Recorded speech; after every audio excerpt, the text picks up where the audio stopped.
Olá! Hoje a gente vai mergulhar numa jornada biológica que, olha, é inevitável e ao mesmo tempo fascinante. O processo de deterioração do pescado. Desde aquele momento em que ele sai da água até os primeiros sinais de que já não está bom para consumo, existe uma ciência bem complexa acontecendo ali. Vamos começar com uma pergunta que com certeza muita gente já se fez. Por que, afinal, aquele peixe fresquinho da feira parece estragar numa velocidade muito maior que um bife na geladeira? A resposta para isso não é mágica, está toda na biologia do próprio animal. A razão principal está bem aqui, nesses números.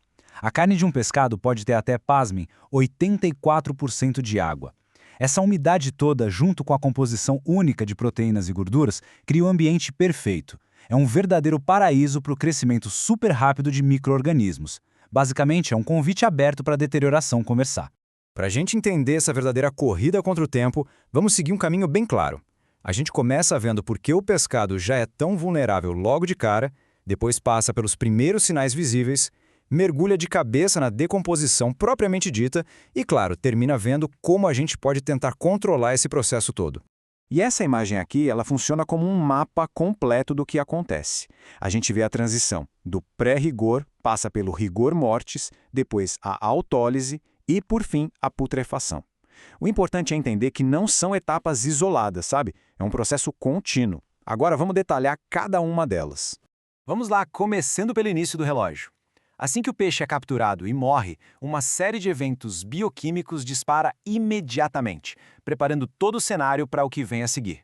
A primeiríssima mudança acontece quase na mesma hora, bem na superfície do peixe. É uma coisa que qualquer pessoa que já limpou um peixe fresco reparou. Aquela camada meio viscosa, o tal do muco.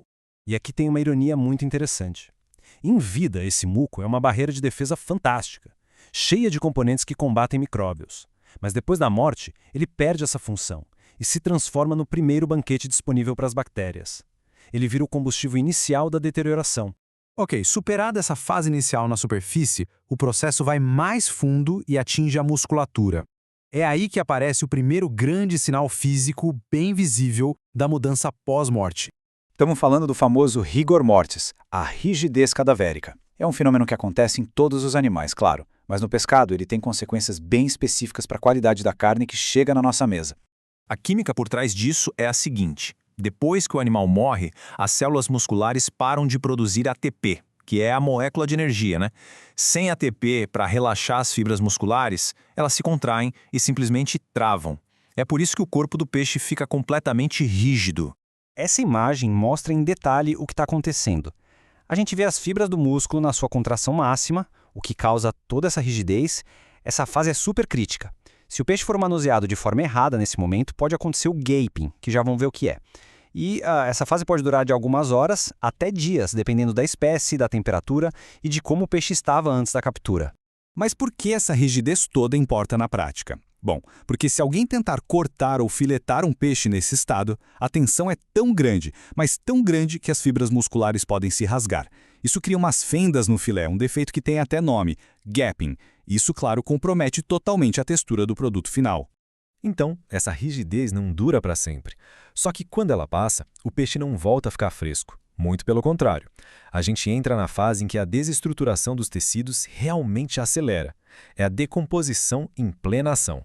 O rigor mortis vai embora e o peixe começa a amolecer. Mas, olha, isso não é um bom sinal. Esse amolecimento é, na verdade, o começo do fim da integridade do músculo, um processo chamado de autólise. Autólise significa literalmente autodigestão. É isso mesmo. As próprias enzimas do peixe, como as calpaínas e as catepsinas, perdem o controle e começam a atacar as proteínas que mantinham os músculos firmes. Na prática, o peixe começa a se digerir por dentro. O resultado que a gente percebe é óbvio. O pescado perde a firmeza, a carne fica frágil, se desfazendo com facilidade. Aquele filé firme e suculento dá lugar a uma textura que vai ficando cada vez mais pastosa. E então chegamos à fase que todo mundo associa com peixe estragado, a putrefação.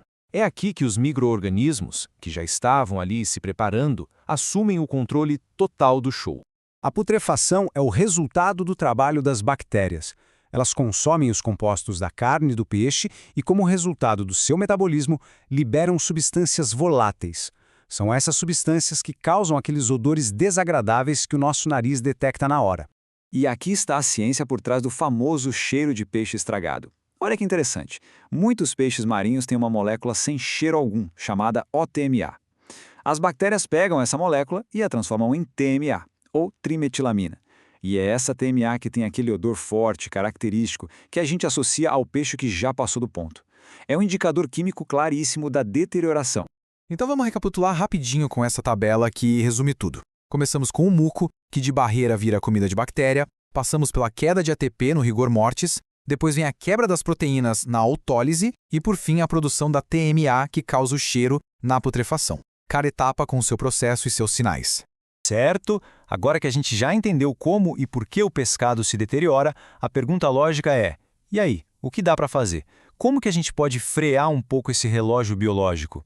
Pois é, a deterioração é inevitável, mas a velocidade com que ela acontece, isso não. Existem fatores cruciais que podemos sim manipular para estender a vida útil e a qualidade do pescado. E aqui estão os fatores decisivos. A temperatura é, sem dúvida, o número 1. Resfriar o peixe rápido para perto de 0 grau é a nossa arma mais poderosa. Mas não é só isso não. O estresse do peixe antes da captura e o jeito como ele é manuseado também são determinantes. Um peixe estressado ou machucado vai se deteriorar muito, mas muito mais rápido. E para a gente fechar, fica uma reflexão. Agora que conhecemos todo o processo, desde o muco protetor até a rigidez, a perda de firmeza, da próxima vez que alguém for escolher um pescado, que sinais de frescor vai procurar? Fica a dica aí para a próxima compra.